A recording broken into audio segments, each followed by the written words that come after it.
Welcome back to another episode of Talk21. It's me, your host, Sam Genoa, my Hi. co-host. I'm David Vitti. Welcome back. Welcome back. So we are getting into warmer weather.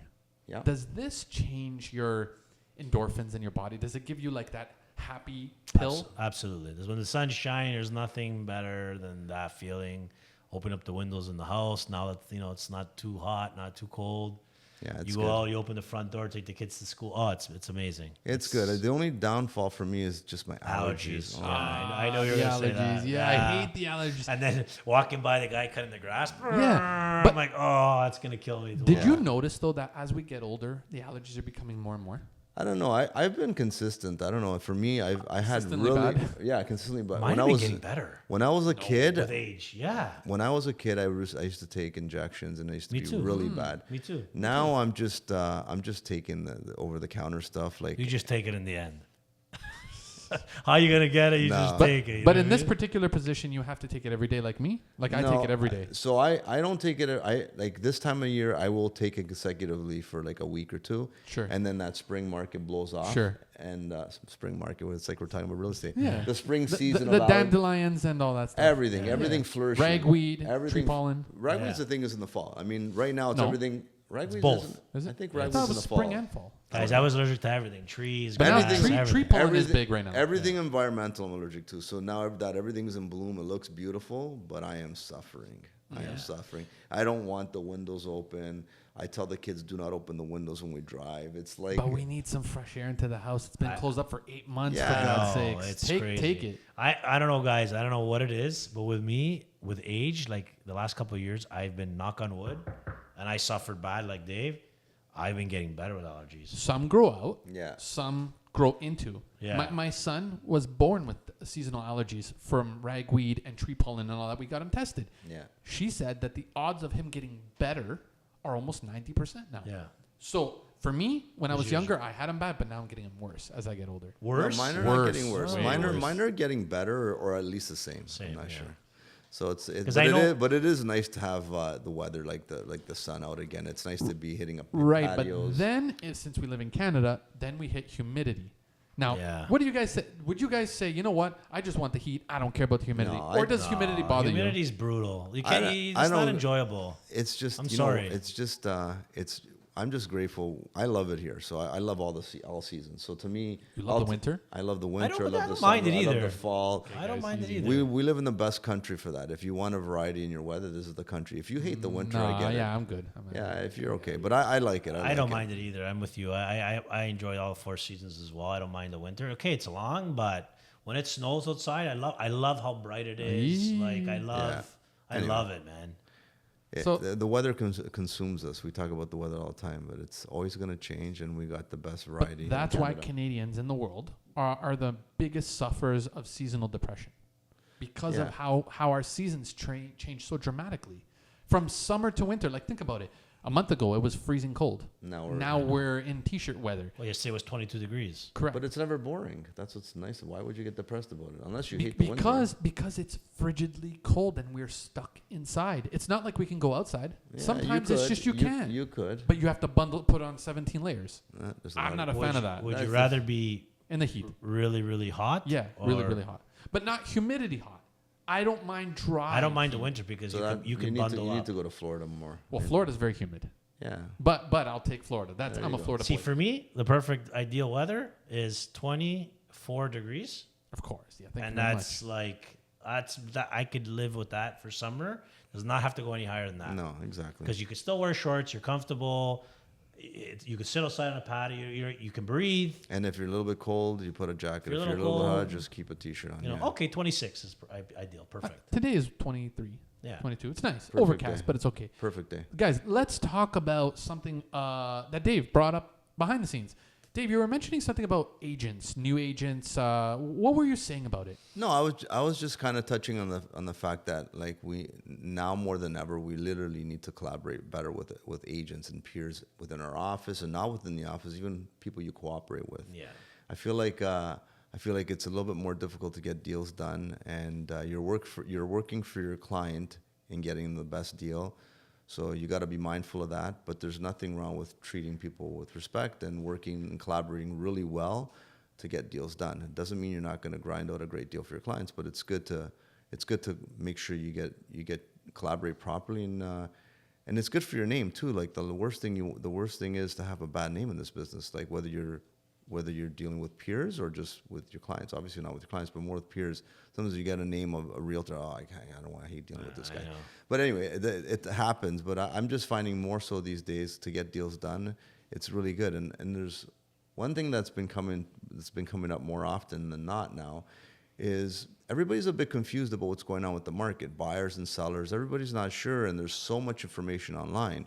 So I'm finding sometimes our buyers, I've noticed this the most, when buyers are looking for homes, sometimes they're not really ready. So if one of your buyers is not quite ready, they might want to pop in to see an open house that they don't even tell you about. For sure. Or they may just call on the agent that has a listing to ask a question or so, and then there's a cordial invite to come and see the property, and maybe our buyers will actually go and see it with them, but have really no intention, and that whole agency relationship is never clearly defined, which we're being governed more about with trust and all the rules coming into play. So I find like agents are capitalized on these scenarios and situations where on the listings, they're noting that if the property was introduced by the listing agent and they no longer buy through the listing agent and you introduce a cooperating agent like you in the situation, that they're going to hold back 1%, 0.5%. I don't know. There's different variations of this. And it's just mind-boggling. It just goes back to the whole thing about aren't we supposed to collaborate? Isn't the bigger goal to sell the listing for your client and not make people feel uncomfortable? Like at the end of the day, if you're going to bring an offer for your client that otherwise might have got introduced to the property through an open house, why are you being penalized when you're going to execute the deal? You as a listing agent shouldn't put these limitations on buyers and cooperating brokerages with regards to commission, because at the end of the day, we're selling properties, and we need to make people feel comfortable.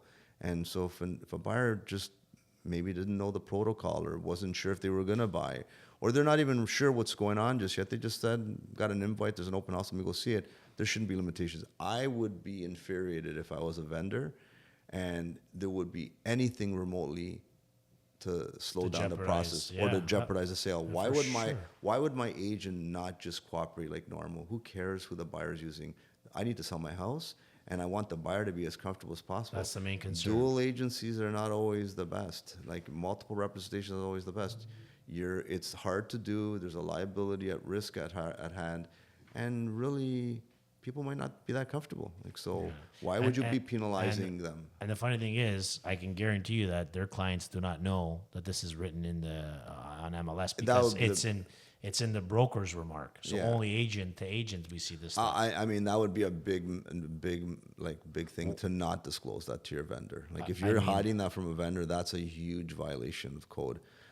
So do you think the vendors, if they understand it? If they don't understand it as a realtor, you should be explaining that. If you're putting that in black and white on a listing, I wonder if this is happening though. It is happening. I see the listings I had a lot it more now. I had it happen just a week or so ago. I had an agent, I had a client that called on a property.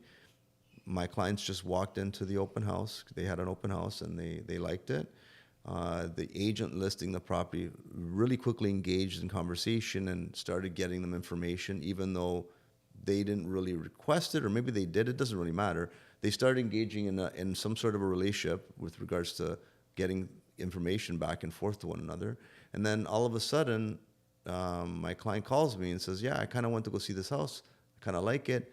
What do you think? Take a look at it."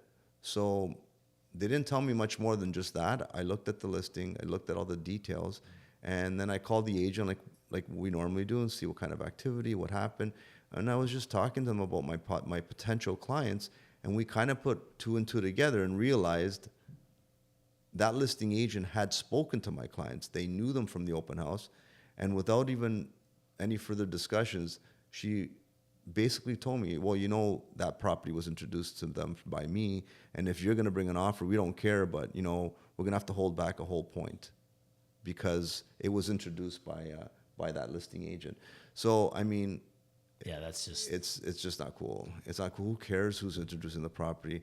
We're all doing our job. Like, just because you introduce them a property, I would more than happy show one of my listings to a buyer that will ask their agents to represent. If it's convenient, that's my job. My job is to put people in front of the listing, whether they're going to use me ultimately or not.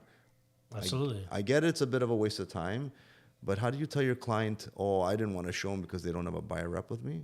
Yeah. No. You show them the property, you give them the information. If they want to use you in multiple representation, great. If not, let them call on whoever they want. The goal is to sell the property. So do you teach this culture to your realtors that are under you?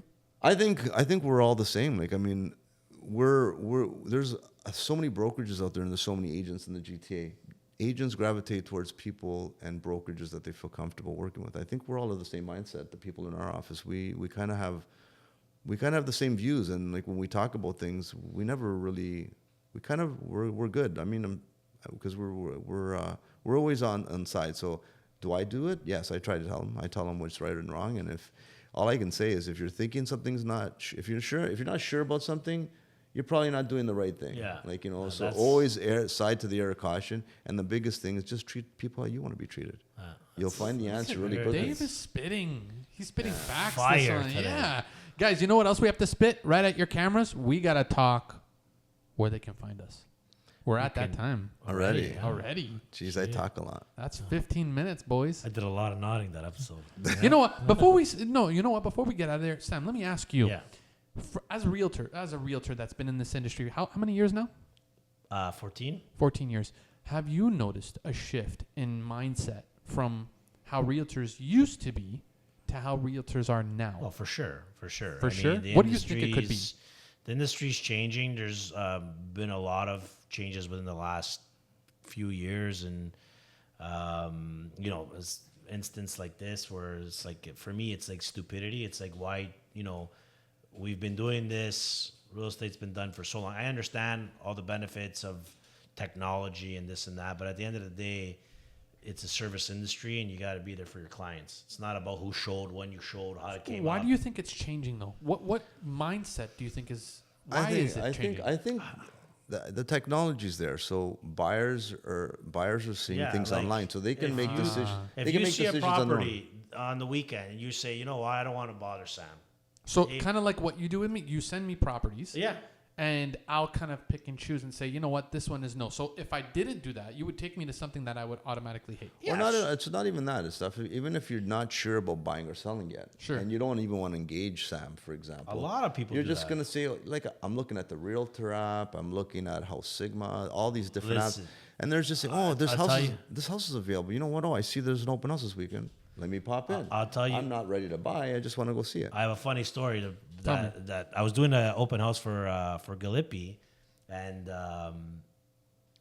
casually walks in. I'm like, those people look familiar. They come to the front door. They're really good clients of mine. I'm like, they're like, oh. I'm like, what are you guys doing? And they're like, honestly, it's been we've been thinking about it and talking about it, and this is the first house we came to see. Whether it's the first house or not, I have no idea.